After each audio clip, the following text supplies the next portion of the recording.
Salut à tous, j'espère que vous allez bien. Je suis Boudrea et Ilyes.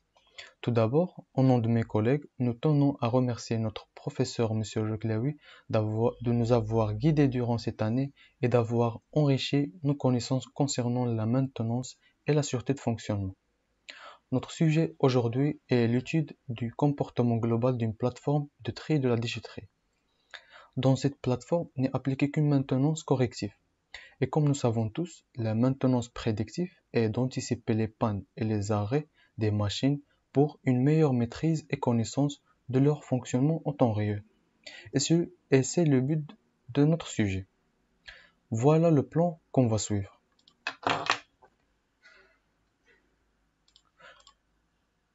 D'abord, on va analyser les défaillances en utilisant des diagrammes Pareto qui vont nous permettre de cibler le composant le plus pénalisant. Ensuite, on va effectuer une étude de fiabilité de la presse selon le modèle de Weibull afin de programmer une maintenance prédictive. Et finalement, on va relever la période optimale de remplacement de ce ensemble le plus pénalisant. Et maintenant, je laisse la parole à mon collègue Ayoub qui va commencer par étudier des défaillances en se basant sur l'historique de la plateforme. Bonjour à tous, je suis Mohamed Ayoub Bontar. On commencera par traiter un historique de panne du plateforme de tri afin d'orienter la politique de maintenance vers les équipements les plus critiques. Dans une plateforme de tri d'une déchetterie n'est appliquée qu'une maintenance corrective. Afin d'adapter la politique de maintenance, on décide de cibler le composant le plus pénalisant. L'historique est le suivant. Alors pour la première question, on va traiter la maîtrise des coûts de maintenance.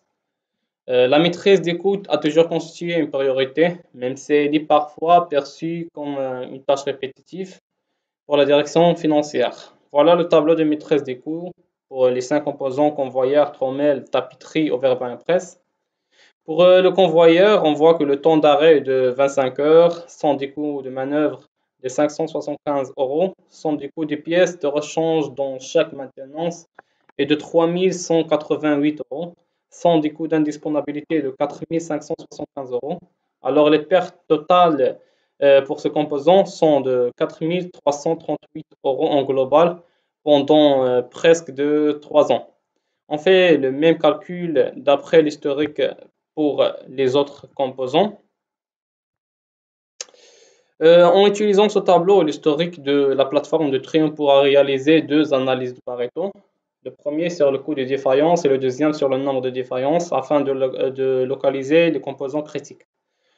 Le diagramme de Pareto est un outil d'analyse et de décision. Il est aussi un outil de communication visuelle efficace et permet de mettre en évidence la loi de 20% des causes provoque 80% des effets. Voici le tableau trouvé pour l'analyse Pareto sur les coûts de défaillance. On peut voir que les composants presse et trommelle sont les plus exigeants en termes de coûts des défaillances. Aussi, voici le tableau de Pareto pour trouver les nombres de défaillances. On peut voir aussi que les composants presse et tapisserie sont les responsables d'un 62,5% des défaillances totales.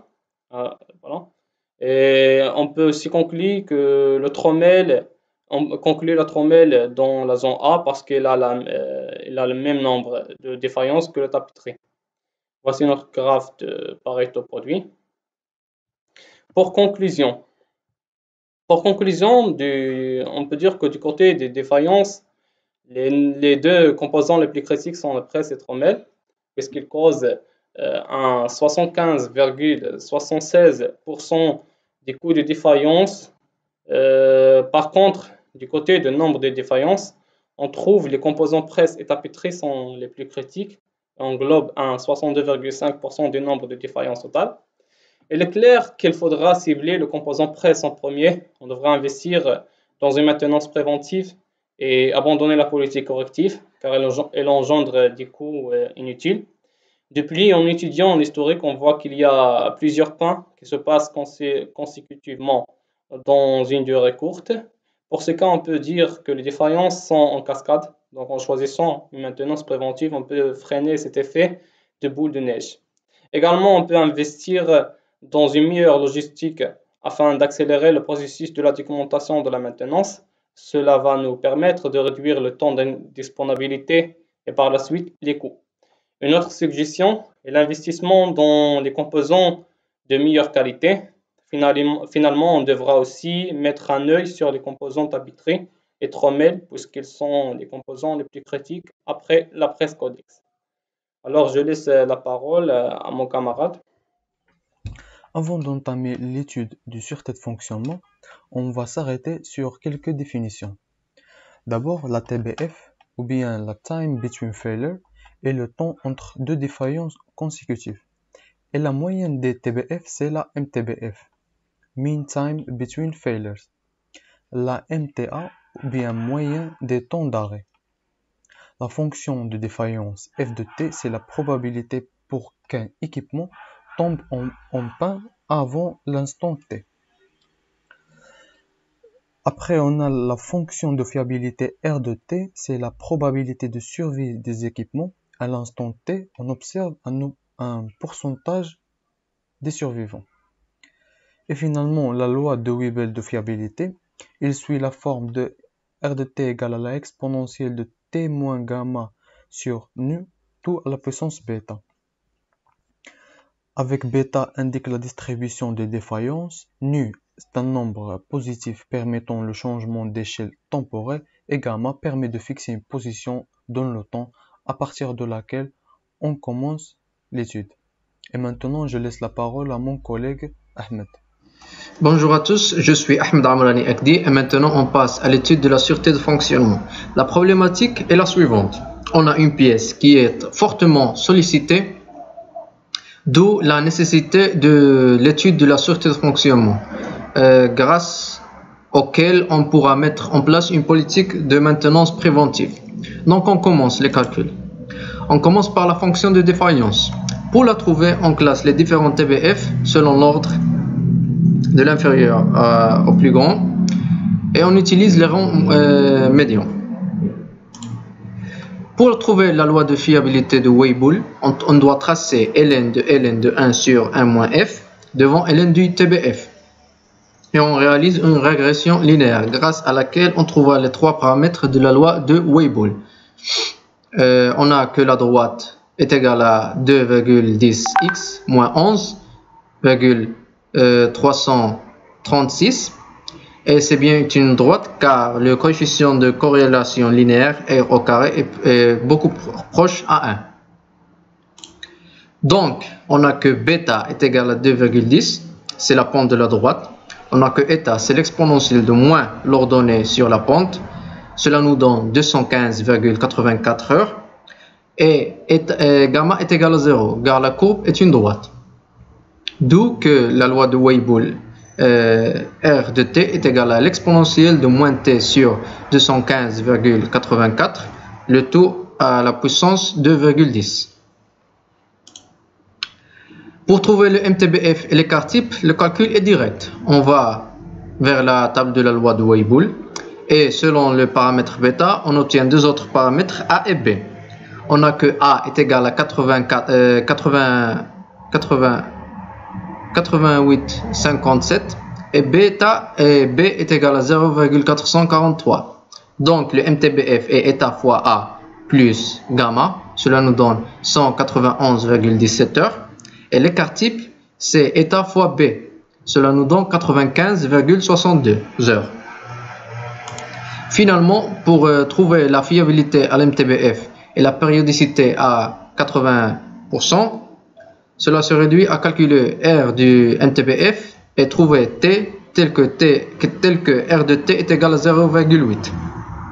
Donc on trace la loi de la fiabilité et on trouve ces deux points. On a que R du MTBF est égal à 0,86, c'est-à-dire on a perdu le 54% des équipements. Et on a que pour T est égal à 105,1, on a que R est égal à 0,8, c'est-à-dire à cet instant dans le temps, on a perdu 20% de l'équipement. Et maintenant, je passe la parole à mon camarade. Donc après le calcul de la fiabilité, on doit calculer la moyenne des temps d'arrêt. La moyenne des temps d'arrêt, c'est la somme des temps d'arrêt sur les nombres d'arrêts, ce qui nous donne, dans notre cas, 5h30. Et finalement, on doit déterminer la période optimale de remplacement des doigts. Donc, on a le coût d'un ensemble de doigts de retenue de 100 €. Le coût de main-d'œuvre, c'est 25 €. Et le coût indirect de la défaillance, c'est 960 €. Dans notre cas, le coût direct de défaillance, c'est 337,5 €. Et le coût indirect de défaillance, c'est 960,75 €. Et la criticité de défaillance, c'est 2,85 €. Et pour le paramètre X, on utilise la bague de Killy en fonction des deux paramètres R et bêta. Donc, l'intersection des deux paramètres nous donne la valeur de X, qui est 0,55. Donc, finalement, la valeur de la période optimale de remplacement des doigts, c'est 118,71 heures. On voit bien clairement que le coût de maintenance va diminuer en appliquant une maintenance préventive. Grâce à cela, la maintenance devient de plus en plus un centre de compétitivité entre les entreprises et de moins en moins un centre de coût. Merci pour votre attention.